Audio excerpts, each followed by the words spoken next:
Welcome to my art channel sketch with SM art. तो आज यहाँ पर है शुभम शिंदे, जो हायर सेकेंडरी में पढ़ते हैं 11th में, और वो भी ड्राइंग में इंटरेस्ट रखते हैं और इसीलिए वो यहाँ पर आज कुछ क्वेश्चन के साथ आए हैं जो मुझे पूछेंगे और यहाँ पर एक डिस्कशन होगा। और इस डिस्कशन में आपको भी कुछ सीखने को मिलेगा और आपको भी जानकारी मिलेगी, इन्फॉर्मेशन मिलेगी ड्राइंग के बारे में। तो चलिए शुरू करते हैं। हेलो गाइस, तो मेरा नाम है शुभम शिंदे और मुझे बचपन से ही इंटरेस्ट है ड्राइंग में और मेरे थोड़े क्वेश्चंस हैं जो मैं इनसे पूछना चाहता हूँ। मेरा पहला क्वेश्चन है कि ड्राइंग मतलब क्या? ड्राइंग हम किसे कह सकते हैं? तो ड्राइंग मतलब क्या, देखो, जो मैंने थोड़े एक्सरसाइजेस बताए हैं उसमें क्या है, लाइंस है और कर्व्स है, मतलब सर्कल्स है, स्पाइरल्स है। तो वो भी एक तरीके की ड्राइंग ही है, ठीक है। मतलब तुम पेंसिल से या पेन से कुछ ड्रॉ कर रहे हो, कुछ बना रहे हो पेपर पे या कहीं पर भी, दीवार पर भी, कहीं पर भी कुछ बना रहे हो, क्रिएट कर रहे हो। बॉक्स क्रिएट कर दिया, सर्कल क्रिएट कर दिया, वो भी एक ड्राइंग है। मतलब जो भी तुम ड्रॉ करते हो वो ड्राइंग है। ये ड्राइंग का एक्चुअल में डेफिनेशन है, ठीक है। लेकिन इस आर्ट फील्ड में ड्राइंग उसे कह सकते हैं जो उसकी जो बॉर्डर होती है ना। अगर पेंटिंग बनाने से पहले हम क्या करते हैं, ड्राइंग करते हैं। उसमें क्या होता है, सिर्फ बॉर्डर होती है, शेडिंग नहीं होती है, ना ही पेंट होता है, ब्लैंक होता है। अगर शेप है तो सिर्फ उसकी आउटलाइन है उधर, ना ही शेडिंग की है ना ही पेंट है, सिर्फ पेंसिल से आउटलाइन बनी है, तो वो ड्राइंग है। वो आपने यूट्यूब पे एक वीडियो अपलोड किया था ना कि वो स्पाइरल्स एंड लाइंस, मतलब उसकी एक्सरसाइज की ज़रूरत है? जो मैंने वीडियो अपलोड किए थे, मतलब लाइंस के एक्सरसाइजेस और सर्कल्स के एक्सरसाइजेस, स्पाइरल्स के एक्सरसाइजेस, तो आप पूछना चाहते हो कि वो एक्सरसाइजेस क्यों प्रैक्टिस करनी है, ठीक है। तो मैं बता देता हूँ कि जब भी हम कुछ ड्रॉ करते हैं तो हम क्या ड्रॉ करते हैं, वो एक तो वो लाइन होती है या फिर कर्व होता है।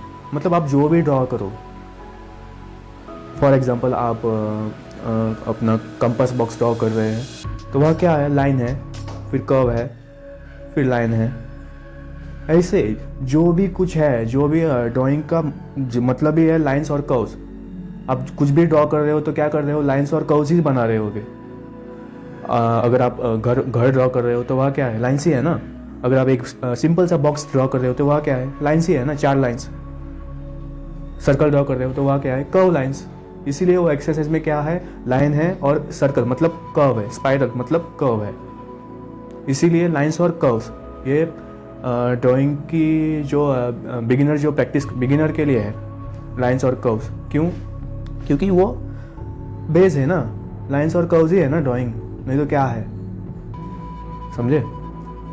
मुझे ये पूछना था कि मैं जब भी ड्राइंग करता हूँ तो मैं जो भी बनाता हूँ वो ऐसे फ्लैट जैसे लगता है, और आप जैसे आर्टिस्ट लोग बनाते हैं तो ऐसे 3D जैसे लगते हैं, वैसे ही।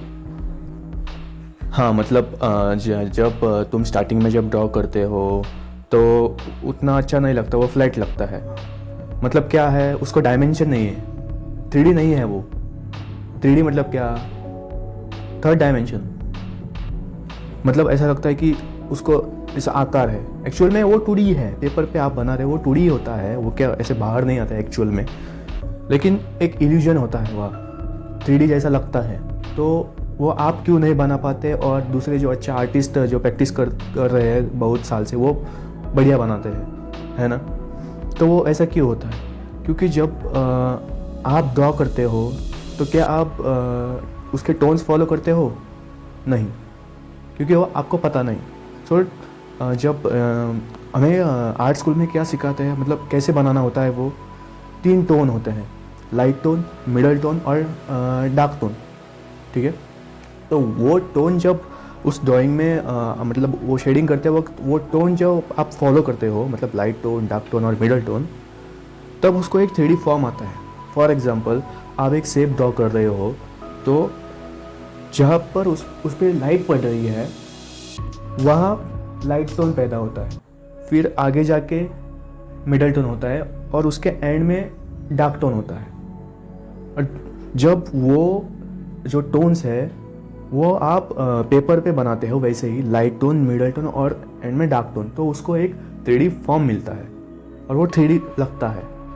और एक होता है जब भी कुछ लाइट पड़ रही है तो शेप पे या फिर किसी पर भी वहाँ एक हाईलाइट होती है, जो अभी हमारे नाक पर भी है, हाईलाइट है वो जब आप जब ड्राइंग कर रहे हो वहाँ पर आप वो जो वाइट पैच छोड़ते हो तब भी वो 3D लगता है। और एक और बात, शेडो यहाँ बहुत इंपॉर्टेंट है। शेडो के लिए शेडो होती है, वह क्या, वो डार्केस्ट होता है ना, जहाँ पर भी सरफेस है, जहाँ और ऐसे सेब रखा है वहाँ नीचे एक उसकी डेप्थ बनेगी, वह डार्केस्ट पार्ट होता है, क्योंकि वहाँ लाइट नहीं पहुँचती, वह डार्केस्ट एरिया होता है। तो वो भी आपको जब ड्राइंग कर रहे हो तो वो भी आपको दिखाना होता है और उसकी शेडो दिखानी होती है हल्की सी।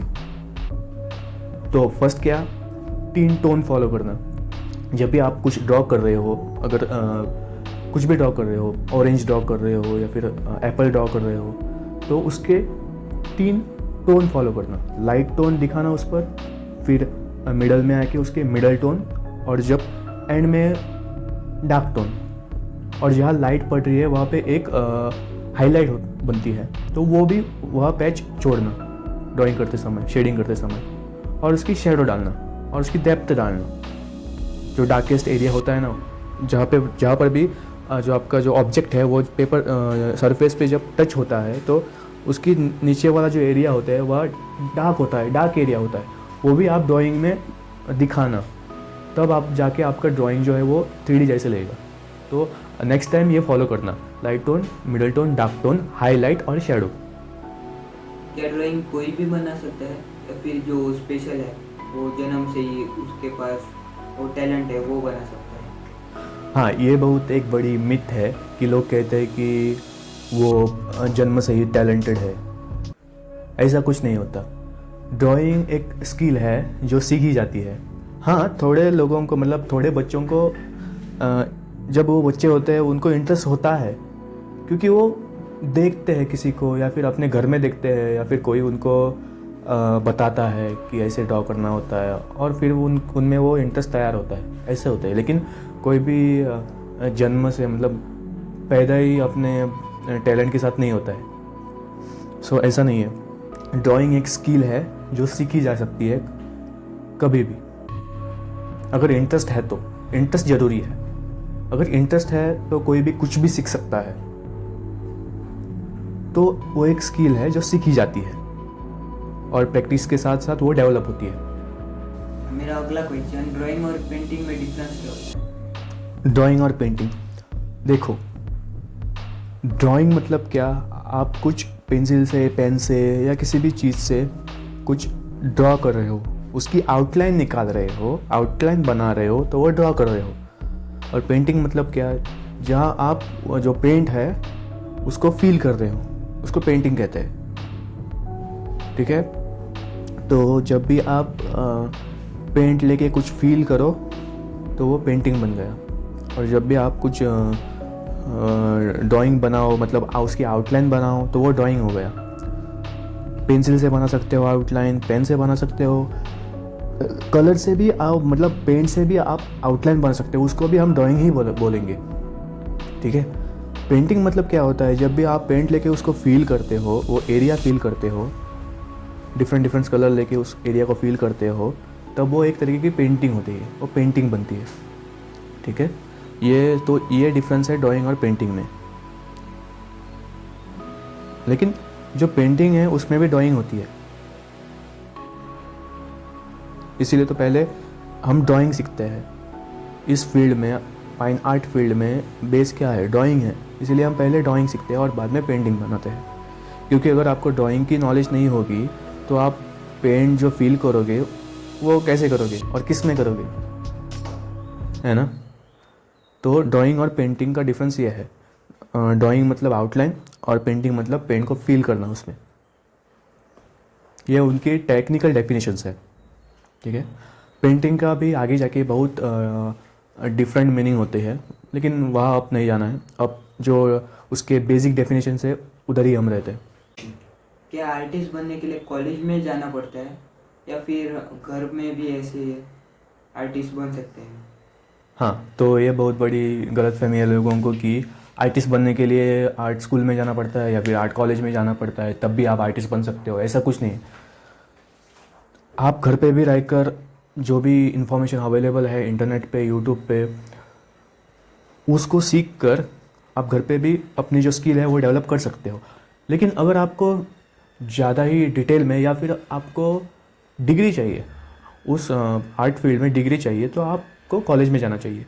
मगर अगर आपका ये गोल है कि आप ड्राइंग सीख के, पेंटिंग सीख के कुछ जॉब के लिए अप्लाई करोगे उस फील्ड में, तो आपको आर्ट कॉलेज जाना चाहिए, ठीक है। अगर आपका सिर्फ सीखने से मतलब है, आर्ट की नॉलेज से मतलब है, या फिर सिर्फ ड्राइंग बनाने से मतलब है खुद के लिए या फिर सेल करने के लिए बिजनेस में, तो आप घर पे भी रहकर जो नॉलेज, इंफॉर्मेशन इंटरनेट पे जो अवेलेबल है वो सीख कर, प्रैक्टिस कर कर आप घर पे भी बहुत अच्छे आर्टिस्ट बन सकते हैं। ऐसा नहीं होता कि कॉलेज में ही गए तो आप आर्टिस्ट बन सकते हो, अगर आप कॉलेज में नहीं गए तो आप आर्टिस्ट नहीं हो। नहीं, आर्टिस्ट मतलब क्या? जो भी आर्ट बनाता है वो आर्टिस्ट है। और ऐसा नहीं कि कॉलेज में ही सिखाया जाता है, बाहर तुम सीख नहीं सकते हो। बाहर तुम सीख सकते हो, और ऐसे बहुत आर्टिस्ट हो चुके हैं और अब भी है। तो ये था हमारा एक छोटा सा डिस्कशन आर्ट फील्ड के ऊपर और ड्राइंग के ऊपर। तो मुझे बहुत मज़ा आया इनके क्वेश्चन के आंसर देने में, और मेरी जो इन्फॉर्मेशन थे मेरे पास वो शेयर करने में। इनको भी बहुत कुछ जानने को मिला होगा और इन्फॉर्मेशन जानने को मिली होगी, और इसका फ़ायदा भी होगा फ्यूचर में। तो आपको भी इस डिस्कशन से कुछ सीखने को मिला होगा, कुछ इन्फॉर्मेशन मिली होगी, ठीक है। तो हम मिलते हैं अब अगली वीडियो में। अगर आपको ये वीडियो फ़ायदेमंद लगा, कुछ सीखने को मिला इस वीडियो से, तो लाइक कीजिएगा। और जो अपने फ्रेंड्स हैं, आपके जो रिश्तेदार हैं जो इस ड्राइंग फील्ड में इंटरेस्ट रखते हैं या फिर सीखना चाहते हैं, उनको ये वीडियो शेयर कीजिएगा। और हमारा जो वीडियो है उस पर कमेंट कीजिएगा, और हमारा जो चैनल है स्केच विद SM आर्ट, उसको सब्सक्राइब कीजिएगा, ठीक है। तो wish you all the best, see you in the next video.